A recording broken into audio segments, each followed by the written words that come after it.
Okay, so here we have the top plate for the manual preload adjuster. It's the one with the notch.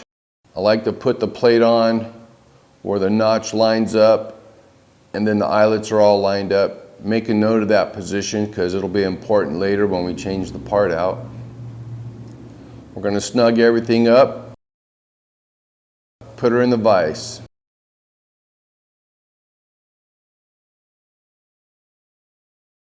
Tighten the nuts evenly all the way around, just walk it around one after the other.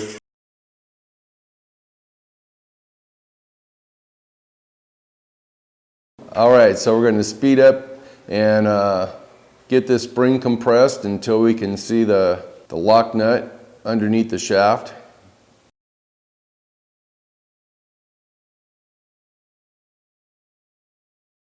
Get a wrench on it. I like to use an extension or something through the bushing. Pop that loose. Okay, so you got the rod end on the shock. This is just me showing you. I like to put an extension through the bushing. I leave the bushing in so it doesn't hurt the bearings. And then I use the 7/8 wrench and I can get on that lock nut and pop it loose. Some guys like to take the whole tool out, turn it upside down and put that rod end in a vise. You can do that also. So here I got it loose. Now I'm going to spin the rod end off. The notch plate comes off. And I'm going to speed up the video because now we're going to loosen everything up and decompress the spring because we have to get to the upper spring seat.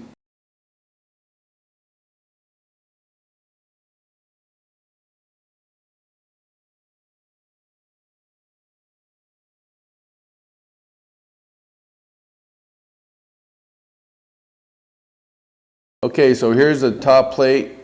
Got everything sitting on the bench. I'm going to take the nuts and washers off. I'm going to pull the top plate off. The preload adjuster, just pick the whole unit up, and then the spring comes out. And the lower spring seat just pulls straight up, just like that. Got the Kodlin part that's going to go back in.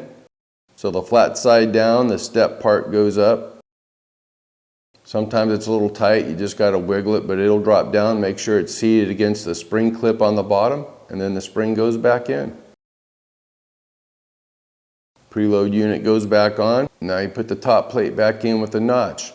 I like to have the notch pointing towards the rod eyelet at the bottom, all in alignment, because it'll make it easier once you get it all together. Everything's in alignment that way. So now we're going to compress the spring back down again until we expose the threads on the rod, so we can screw the rod end in.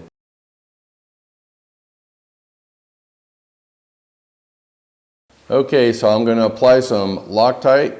We're going to take the Kodlin rod end, that's our lowering kit part, and we're going to screw it all the way down until the shaft spins. And I want to turn it, even if it turns the shaft, I'm going to turn it all the way around clockwise until I can line that notch up.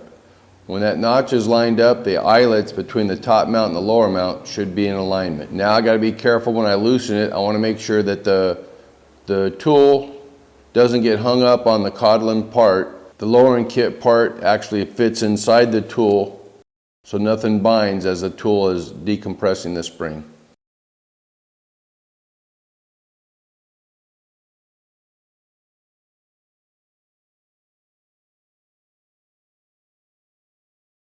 So now that's all been done. I'm going to pull it out. I'm going to pull the nuts and the washers off. I'm going to pull the top plate off. It's all back together. I'm going to make sure my O-rings are in place.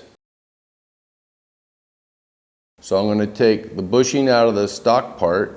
I'm going to slide that after I lightly grease the bearings for the Kodlin lowering kit part. I'm going to slide the bushing in. And at this point I'm going to put the O-rings in. Make sure they're firmly seated around the bushing. Okay, so the parts that are removed is going to be the rod end, the notch top plate, and then the upper spring seat. You're going to have 3 parts left over, and that should make the shock ready for install onto the bike. In this case, this shock is not for this bike. We're just doing the video for demo purposes.